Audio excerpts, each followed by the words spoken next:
You don't want to give up a decade to build a business and ignore your family, because those 18 summers do not come back. And I think the more that our children see that we're human, the more that they feel okay to be human. Get one-on-one with each member of your family, with your spouse, with each of your children. It takes away sibling rivalry, distractions. It puts the magnifying glass on the relationship in a positive way, and it rarely happens.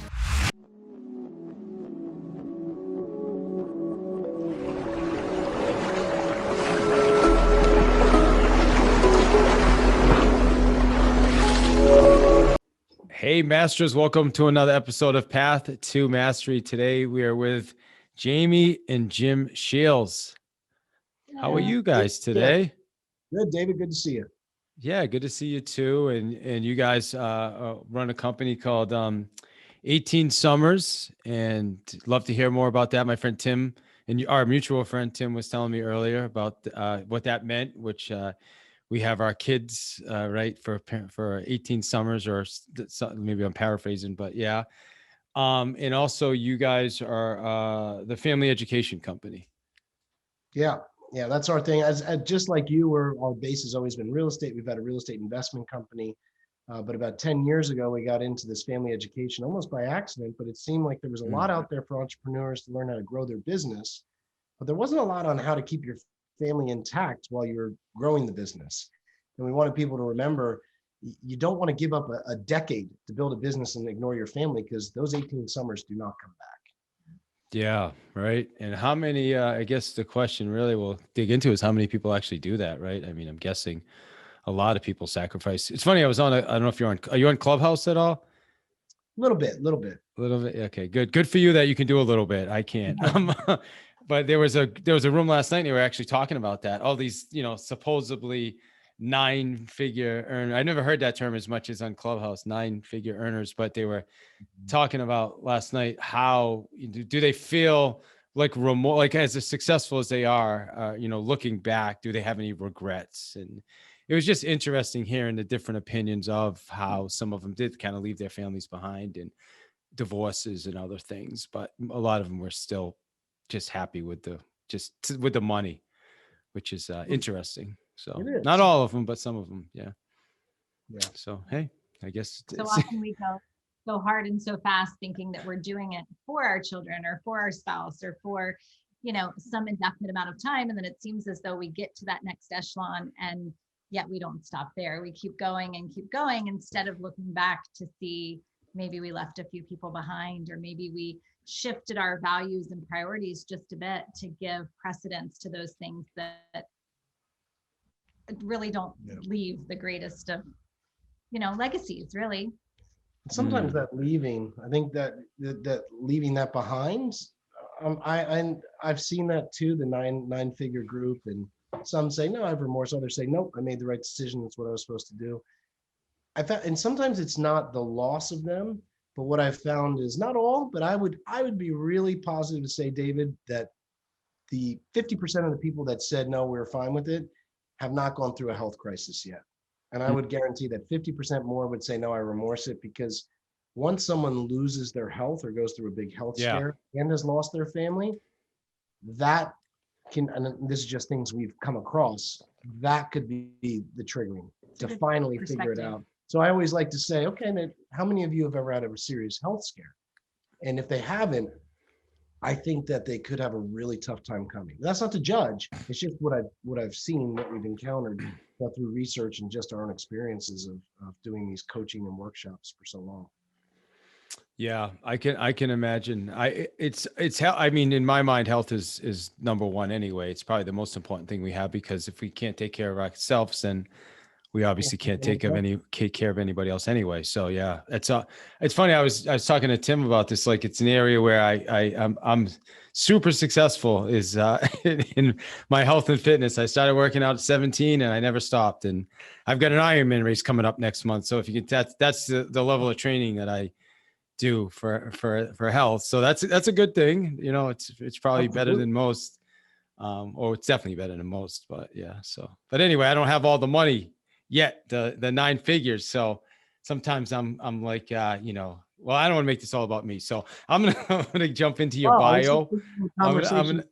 Yeah, I'm going to jump in. How many people talk to us about them, and that's really why we are in the position that we're in, is because we do love to listen and we love to help and one, encourage, but also maybe show in ways where you can, okay, so you're super passionate about Ironman. How can we move a little tiny bit of passion? Could you find out what your children are as passionate about and maybe dive more in there too? So it's really neat to see. So we love to listen. I think we have golden ears, and I love it. I'm guessing people just start to tell you guys things, right? Because of it. Is that just kind of how it happens? Well, I think when we talk about family life, we've never led with perfection. I wouldn't even know how to fake that. We talk about our hard times, our struggles, that it's not a straight road, that we have setbacks, challenges, grumpy teens, toddler meltdowns. It's not pretty, but family life's not supposed to be perfect. It's about bridging imperfections. And I think that's why people feel comfortable talking about family life with us, because we've never gone for that perfection model. Follow us because we're the perfect family. No, follow us because we make mistakes all along the way, but we share them, and here's some things we've helped to maybe give a little triage to the bigger issues. Love it. Love it. So I'm going to quickly, so you, I'm just going to read your bio. You're motivated by what you saw as one of the most tragic challenges of the modern lifetime, of the modern life, the disconnection of busy entrepreneurs from their families. Jim developed a family board meeting strategy to help business owners bridge the gaps between themselves and their loved ones. Both Jim's message and his book, the Amazon bestselling The Family Board Meeting, have spread around the globe, often called the crazy glue for families. Jim, and we'll say in Jamie's simple framework, now reach thousands of parents worldwide.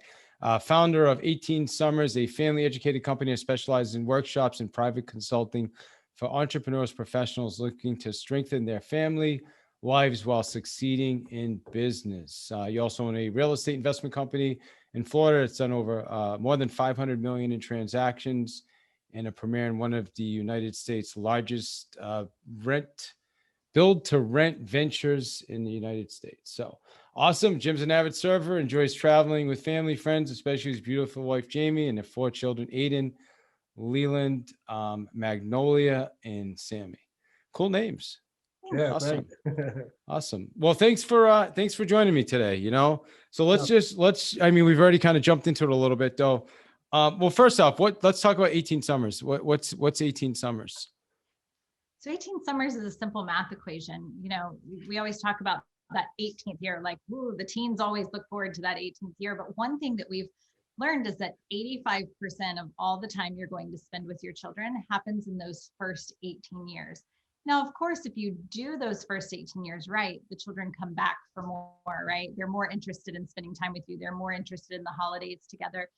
However, they're not in your home. They're not forced to have dinner with you. They don't have to sleep under your roof. It's really, you want to harness that time that you have. And, one thing that Jim spoke of is, we arrived in this place not from a point of perfection. We arrived in this place because we're a blended family.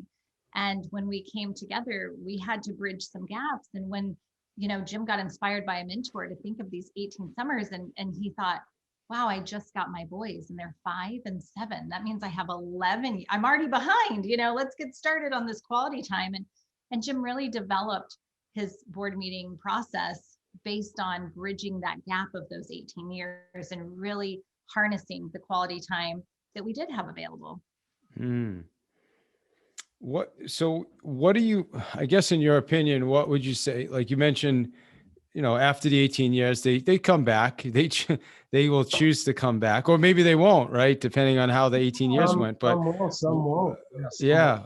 What would you say for people listening are some of the things that we really need to focus on to make sure that they're coming back?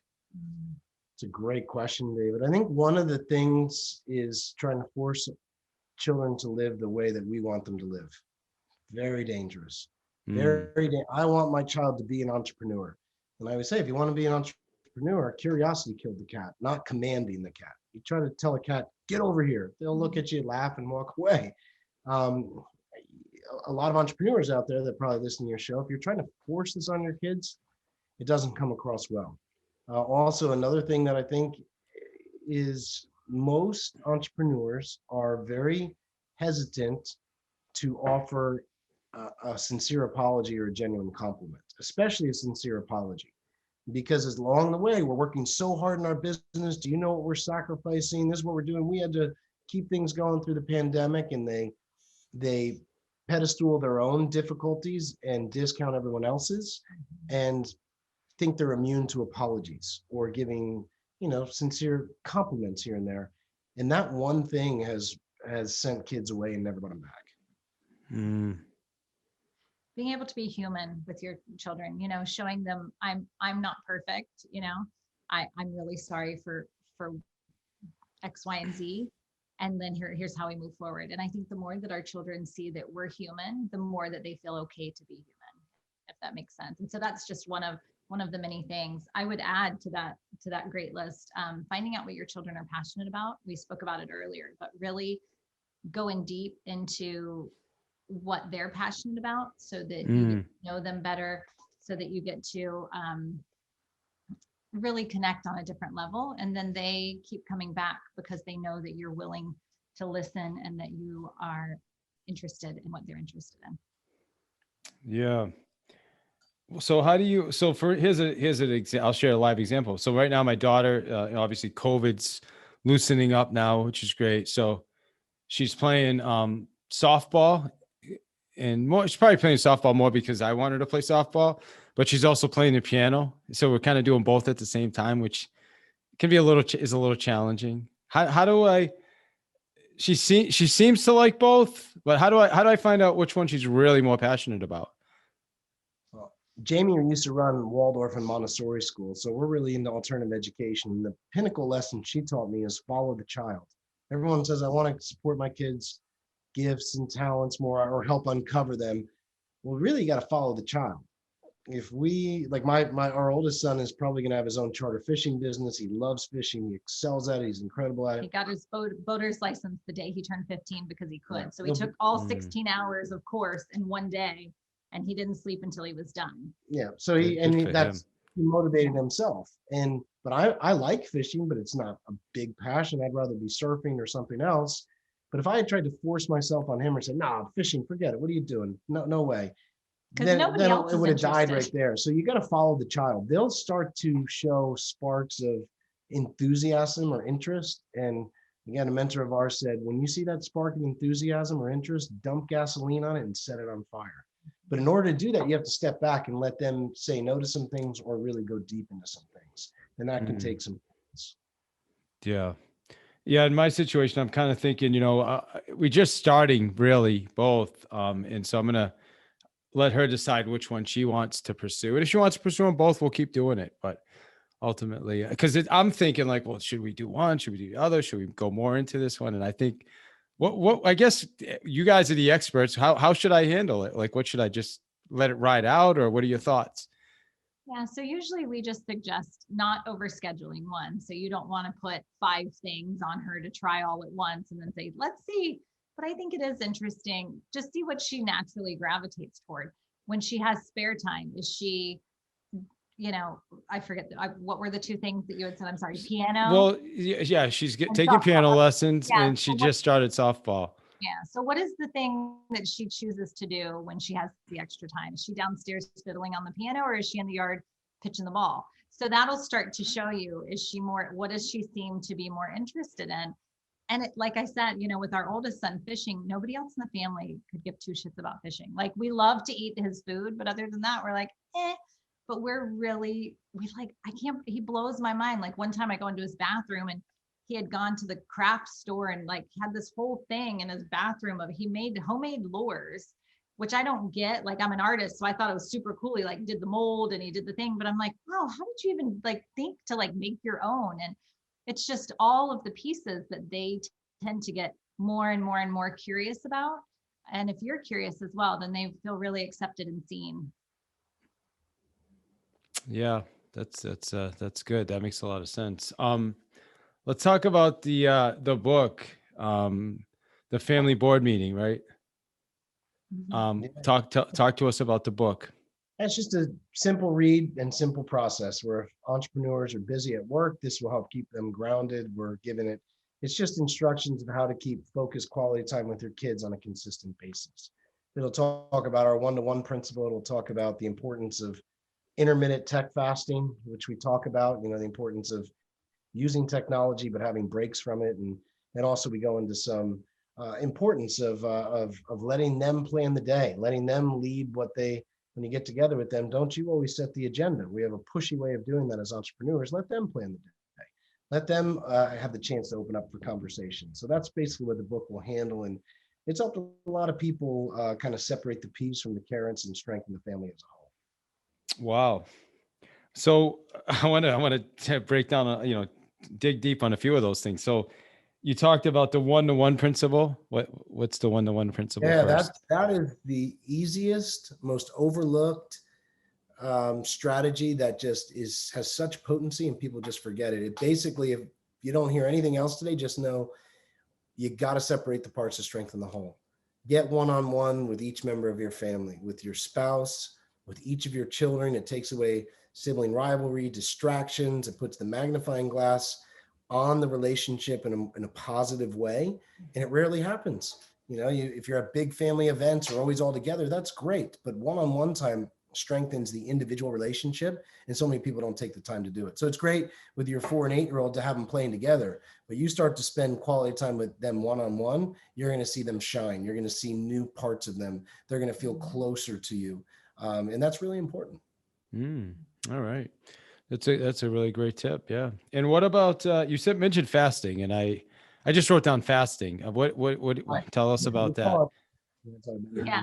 So intermittent tech fasting, the same way, you being an Ironman participant, you would know, intermittent fasting, when we, don't eat for a number of hours to really charge our body, give it the space to rest, to heal, to cleanse.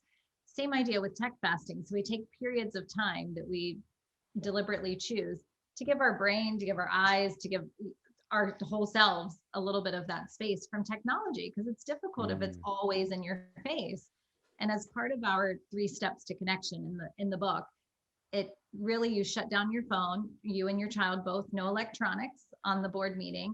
And that way it gives you the opportunity to truly connect one-on-one. It's not one-on-one plus my phone. It's not one-on-one plus my whole office. It's not one-on-one plus your mom who forgot, needs us to pick up 3 things from the grocery store. It's truly one-on-one, because once you have that phone or your computer, all it takes is that one negative email or one text, or to find out that some deal fell through that you were really excited about. And then the whole day is screwed. Jim has a great story that he tells about, he was hanging out with our daughter Maggie one day, and she's like, gosh, why are you so mad? Are you mad at me? Did I do something? And this is a 6-year-old. I think she was 5 at the time. I had just gotten a text from work where I was supposed to have my phone off around the trampoline, and it was a real estate closing that got botched up by a very simple thing I couldn't believe. But all of a sudden I'm there swearing under my breath, and now my head's going into the deal, and it could have waited an hour. I could have fixed it, an hour or even 3 hours later.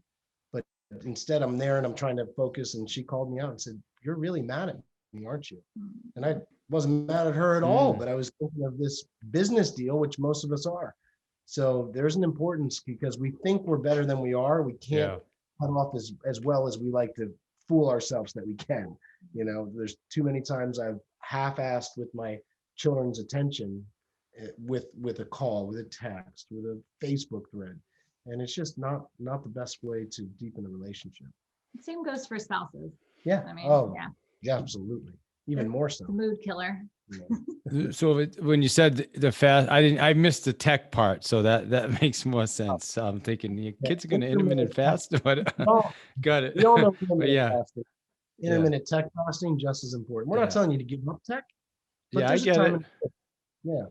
Yeah. So you're scheduling now. Are we scheduling the tech fast as well as the one-on-ones? Are they in the calendar on a regular? That which we schedule gets done, David. That's my big thing. You would never, for your biggest investors, like in a real estate business, say, "I'll get to them when I can." You're going to schedule time with them. You're going to be proactive on that. Same thing. Every quarter, I'm scheduling a one-on-one day with each of my kids, and they plan the day. But you got to get it on the calendar, because when you do it, it works. When you don't, it doesn't happen. So these 3 steps are all part of the one day that's scheduled once a quarter. Yeah. So we have, because I have every Wednesday night when my wife is date night. We either do it Wednesday or Saturday every week. Us too. But that's on the calendar though. So, but the kids aren't on the calendar. So I Yeah. get to it, It's when a I it's a can. thing. You start to plan, give them a day, a quarter. That doesn't sound like a lot, but a one-on-one day without your phone, like we're talking a minimum of 4 hours. They remember 4 these. These are hours. memory markers. Yeah. So we do a minimum of 4 hours, and And like to once a have year, that we do an time. overnight with Yeah. the children get to do a one-on-one overnight too. That's Once a awesome. year. I love it. This is super cool. Yeah, you got me smiling now. I'm Good. happy. So let's go to this one. Is I take a lot of notes here, and then I just refer back to No, my Jamie notes, as does you the can same. tell. Let the kids plan the day. How does that work? Because Yeah. Well, it's just yeah, you're whatever. surprised. Your 4-year-old, my daughter, we started about age 3 with our kids, and they'll play in the day, and there could be some simple things of just going to the beach or going to the pool or a princess party, that I've had to have my share of princess parties with my daughter Maggie. Well, one day we Um, just went when our son really likes popsicles, and so one day he just wanted to go to Target and buy popsicles. And so we went to Target and bought popsicles and came home and ate them. And that was, but that was all I did. And it's like, you want to talk about simple and something that just made his day. He's the youngest of 4 children. He got to choose the popsicle and eat it all by himself. He was thrilled, Did he like, eat the whole have- box? the whole I don't even care if he ate the whole, you know what I mean? It was Yeah. whatever you want to do. Like I am at your mercy. And so Yeah. that was really what we did. And also the same child has gone to the alligator farm 3 times in a row now on his board meeting because he just really loves the alligator farm. And so you want to talk about finding their passion, Yeah. let them plan the day and it'll tell you what they're passionate about. So this guy, popsicles and alligators. That's awesome. That's great. Yeah, I can see my little one right now. It's all popsicles for the 4-year-old, and then When they get and excited, pizza. that ownership of planning the day of what do you want Yeah. to do? It's just us. My phone's off. We can go eat where you want. Let's go Yeah. do an activity, fun thing, and you let them kind of plan it. They come up with some really fun little things. When you go all in, they feel respected. They feel seen. They feel closer to you. I love it. I love it. I love it. So, how do people get a copy of your book? First off, like if somebody wants to get the book, or how do they Go right to contact with you? Amazon. Coaching. Yeah. Amazon, just right on Amazon. It's available. We also have it in Kindle and audio too. Yeah. Okay. Family board meeting, Jim Called the Sheils. family board meeting. Mhm. Yep. And you And then mentioned our, earlier. Oh, I'm sorry. I was just going to say, 18summers.com has all of our social medias, our blog, all that good jazz on there, our impact program. And we also have our own podcast, which you can find anywhere that you can find podcasts. Podcast. Yeah. Awesome. And what's the name of your podcast? 18 Summers. 18 Summers, Candid Conversations on Family. Love it. Love it. Okay, cool. And I get it. The takeaway from this is the one-on-one principle. So Dude, that, like I said, yeah. if you don't do anything else and people put that to use, it is a unfair advantage for having a better family relationship, I think. Awesome. Well, I know, I do try to do these in 20 to 30 minutes. Anything I missed or anything I should have asked that I didn't ask or anything? I just think you remember a friend of mine once said the years are not all created equal. So just know that, yeah, the earning years are not created equal, but neither are the family years. So try to strike a balance, try to strike an integration so that you're spending that time. And it's not a dirty word to spend time with your family while you grow a business. That old method of give it all up for a decade and go back to your family, that's bad advice. I don't think it has to be like that. Yeah. Well, I'll tell you what, you certainly made me a better dad today. And I'm guessing that a lot of the people listening to this are going to get the same experience. So I thank you for that. We appreciate that. And my kids will thank you. So, all right. Well, any final thoughts? Like, what would you say is your takeaway from having this conversation today? I'd love to hear from both of you. Oh, Jamie is our note taker. Another thing that I was thinking, I just take notes because it makes me think of it. So as we were talking about the types of things that make children like continue to come back home, I got thinking about traditions, the children look forward to like, ooh, on Christmas, I wonder, is mom going to do those sausage rolls? Like you get to the point where you don't even have to wonder, is mom going to do the sausage rolls, right? Or you're not going to have to wonder if dad's going to put on those stupid pajamas again. Like, like even these things that seem really silly, it's those types of things that bring the kids, even as adult kids, back again and again and again, because they know what to expect. And when we know what to expect, it creates such a space of security and really an ability to grow, because you know what to expect. And I mean, I'm that way as an adult in my own home. When something crazy happens, you're like, oh, but if you know what's happening, you can really get into the flow and relax. So that was awesome. All right. Well, hey, I just want to say I appreciate you guys. Thank you. And I hope everybody listening goes out right away, gets a copy of your book, and also checks out your website. Great. Beautiful. Thanks so David. much. Take Have care. a good one. Take care. All right, you too.